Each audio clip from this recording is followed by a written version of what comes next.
Welcome to episode number 2 of our special 3-part Halloween season miniseries of Haunted Talks, the official podcast of The Haunted Walk, offering ghost tours and paranormal adventures in Kingston, Ottawa, and Toronto, Ontario, and online experiences to anyone in this mortal realm. My name is Jim Dean. I am the creative director, and we thank you so much for joining us for the episode. If you have not listened to part 1 yet, we would highly recommend starting there and working your way through the series.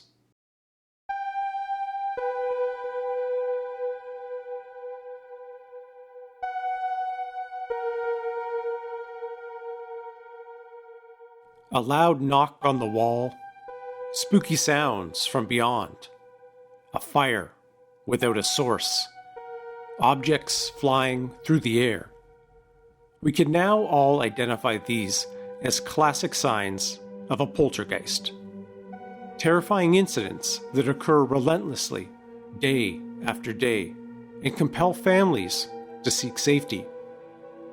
Last episode, we covered 2 of Canada's most famous poltergeist stories, the MacDonald family in Baldoon and the Dagg family in Clarendon.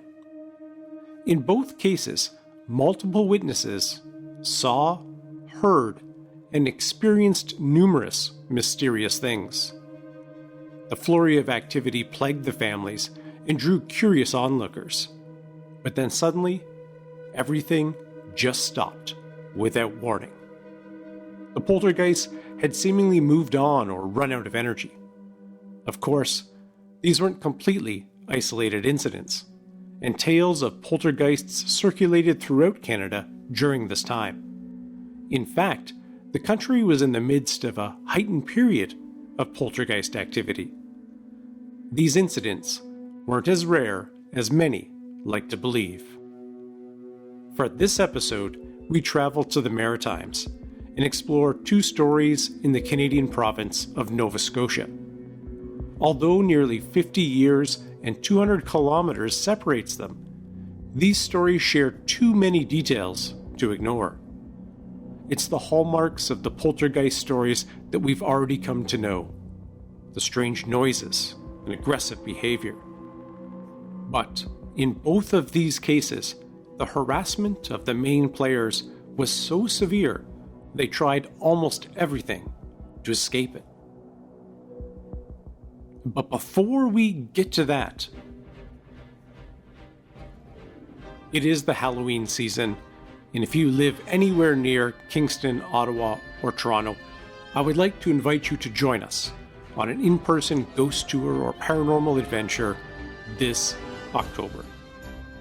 We have 13 different experiences for you to try, including ghost tours of old jails, cemeteries, pioneer villages, and paranormal investigations at some of the most haunted sites in the province. There really is no better time of year, and our tour guides are eagerly waiting for you with lots of great stories to share. If you live a little too far away to join us in person, we have 2 really fun and spooky ways you can connect with us this Halloween season.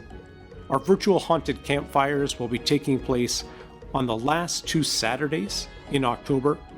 The first, on October 22nd, will feature Dale Jarvis, who is a campfire hero and legend. I believe this is going to be his 4th appearance at one of our campfires, and he has a whole batch of new stories about ghosts and monsters from Newfoundland. The following Saturday, October 29th, at 8 p.m. Eastern, we will head back to Salem, Massachusetts, the ultimate Halloween destination. Owner of Salem's Haunted Footsteps Ghost Tours, Giovanni Albasio, will join us once again to give us some updates and share some new photos, as well as several new tales, which he hasn't shared with us before. Another option for our listeners a little too far away is The Haunting at Home. This is our online paranormal adventure that challenges you to see if your own home might be haunted. It is a great spooky activity to do late at night that you can enjoy without going out your front door. I host both of these events, and I do hope you can join us and make us part of your Halloween season. For information on our ghost tours and in-person experiences in Kingston, Ottawa, and Toronto, Ontario, as well as our virtual haunted campfires and the haunting at home, please visit our website, which is hauntedwalk.com. And don't forget, as a Haunted Talks listener, you can save 10% off your ghost tour tickets by using the promo code Haunted Talks, all one word, Haunted Talks, at checkout. If you haven't already, be sure to follow or subscribe to the show wherever you listen. And while you are there, please consider leaving us a 5-star review.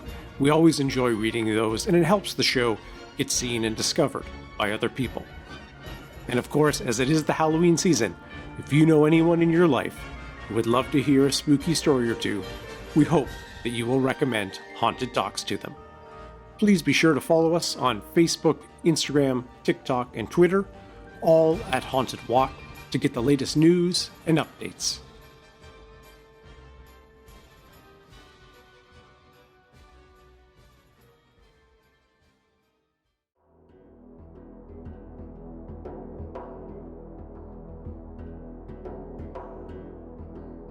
Our first story takes place in Amherst, Nova Scotia, not too far from the border with neighboring province New Brunswick. The incidents began in 1878 and all centered around a local young woman named Esther Cox. In August of that year, she began to experience physical symptoms, seizures where her entire body would violently shake, swellings where she felt so inflamed she might burst, and fevers that suddenly brought on high and low temperatures. At the same time, the family began hearing noises, like knocks and rustles.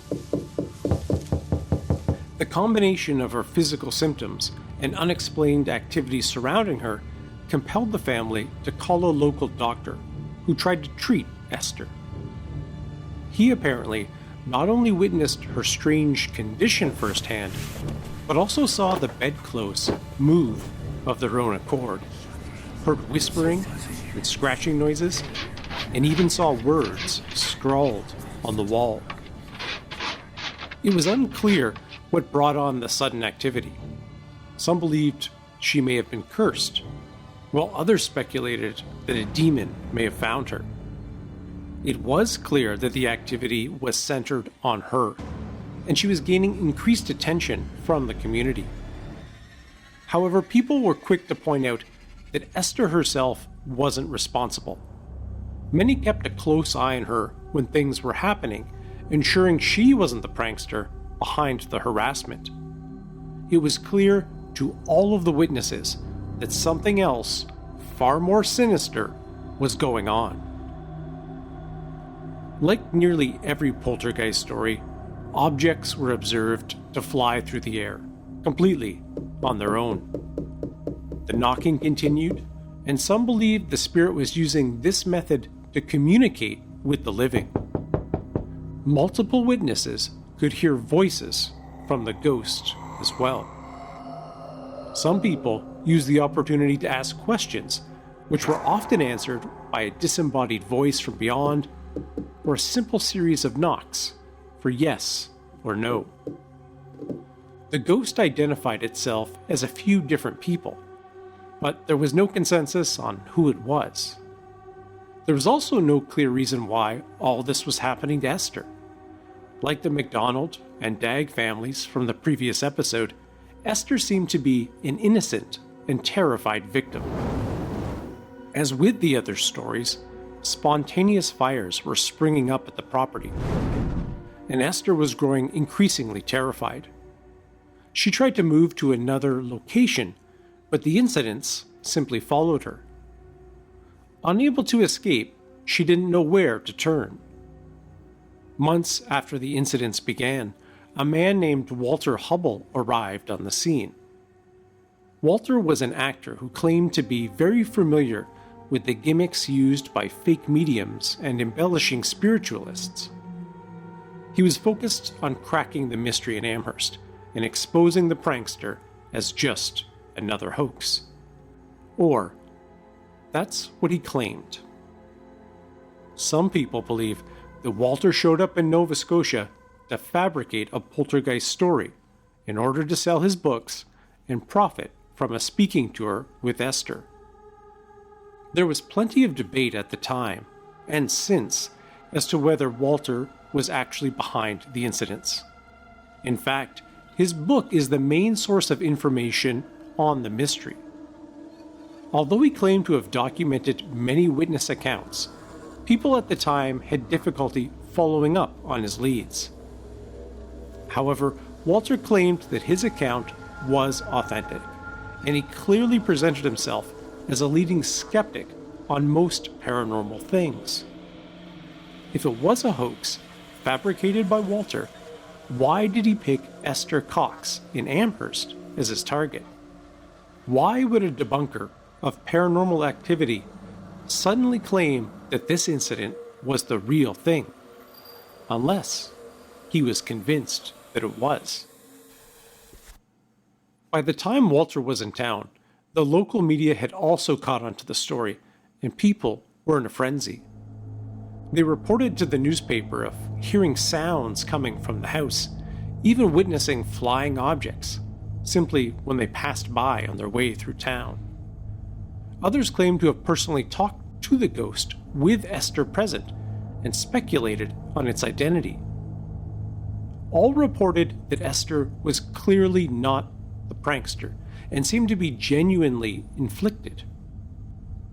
There was a growing sense of pity as the mystery deepened, but eventually the curious public lost interest and moved on. Unfortunately for Esther, the activity didn't stop. It should come as no surprise that this story also had a fiery end. After Walter left Amherst and the flurry of interest died down, a fire broke out in a nearby barn, and it consumed the entire structure. A woman was found standing close to the inferno. It was Esther Cox. She was eventually arrested for the arson incident and spent some time in jail, after which the poltergeist activity completely stopped. Although it's been widely accepted that Esther was guilty of setting the fire, is it possible that the poltergeist was partly responsible? As with the Baldoon mystery, did the poltergeist finally succeed in burning down something and then departed the area for good? Or perhaps the poltergeist simply found another victim down the road.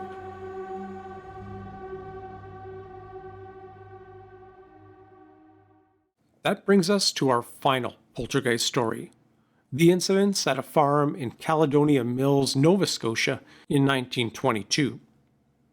It revolves around the MacDonald family, apparently no relation to the Baldoon family, who were similarly harassed nearly a century earlier in a different part of the country.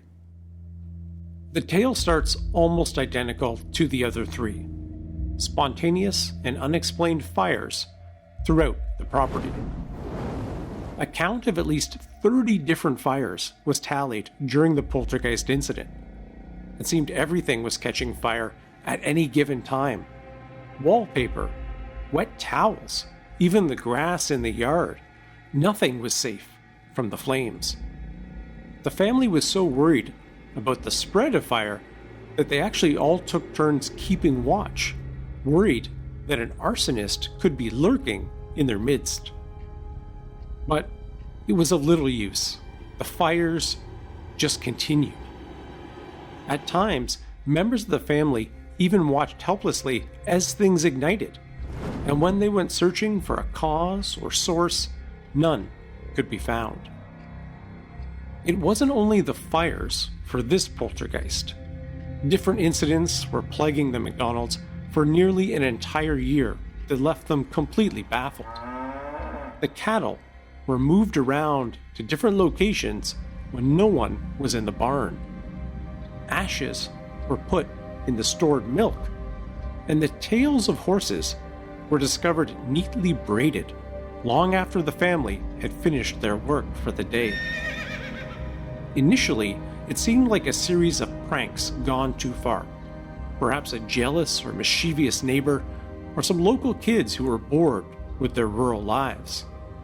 But the incidents didn't stop, and they only became more frequent and more terrifying as the months wore on. Constantly under the threat from random fires, the McDonalds decided to leave their farmstead about a year after things first began. It was a strain on the whole family, and although leaving their livelihood behind was difficult, the family felt they had little choice.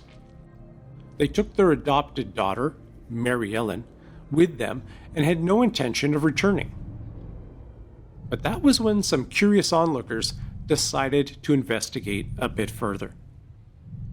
It was the early 1920s, the height of spiritualism, when people were interested in possibly contacting their deceased loved ones. Everything from fortune-telling to Ouija boards were on the rise, and ordinary people were learning more about potentially paranormal phenomena. There was also a rising group of ghost hunters, usually professional people who went to supposedly haunted locations to see if they might find the source of the activity. Some were debunkers, intent on separating hoaxes from potentially genuine encounters.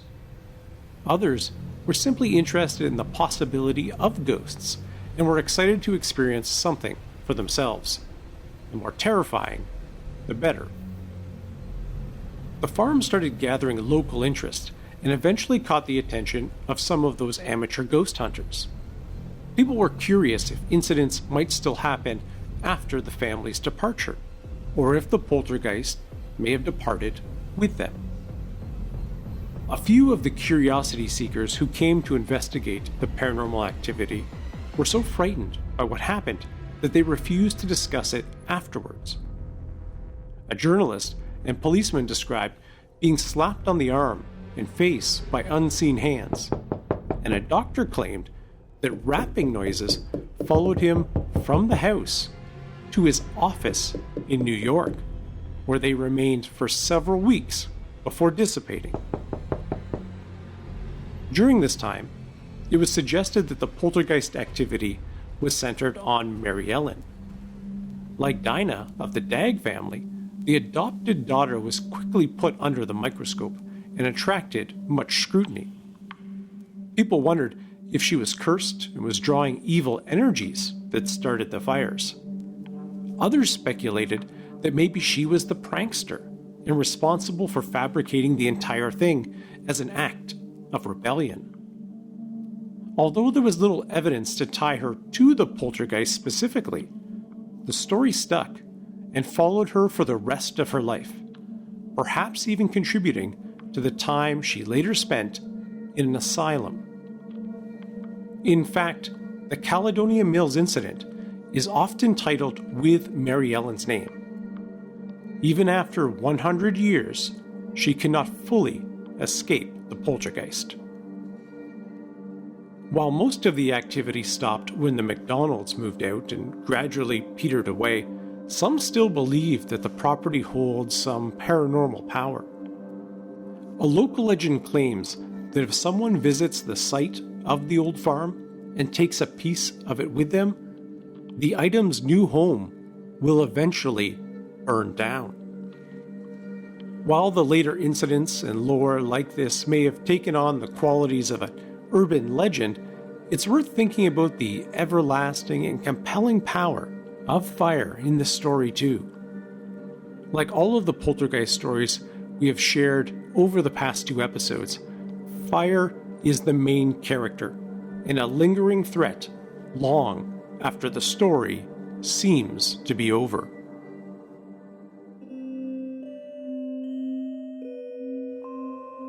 The stories in Nova Scotia follow the same trajectory as the other 2. A flurry of activity centered around a single family, increased interest by a local community, and then an abrupt end to everything. It's over before anyone can fully understand what is happening. Last episode, we mentioned that there were more than 4 poltergeist stories during this period. If you take a look at stories from places like Cross Hill, Tora, Hudson, Woodstock, you'll see these same elements. So what did go on in Baldoon, Clarendon, Amherst, and Caledonia Mills, and other small communities across Canada? Tune in for our next episode, where I will be joined by 2 special guests at a haunted roundtable, where we will discuss the similarities and the differences of these stories, and speculate on why there were 4 distinct and memorable cases of poltergeists in such a relatively short time period.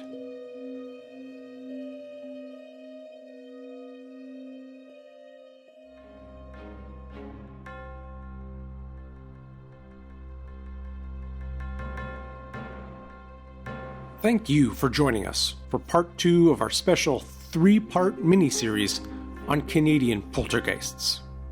Be sure to subscribe or follow the show so you don't miss when that final episode comes out. For information on our in-person ghost tours and paranormal adventures, please visit our website, which is hauntedwalk.com. And don't forget to use the promo code HauntedTalks at checkout to get 10% off your ghost tour tickets. On the website, you will also find information on our virtual haunted campfires and the haunting at home. Be sure to follow us on Facebook, Instagram, TikTok, and Twitter to keep up with our latest news. If you are enjoying our special Poltergeist series, it would be a fantastic time to leave us a 5-star review wherever you listen.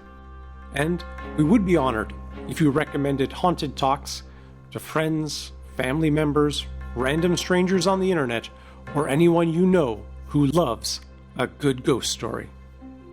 As always, a special thank you to our hard-working Haunted Talks team, including Brittany Buss, our researcher and writer for this episode, and Michelle Dennis, our outstanding audio editor.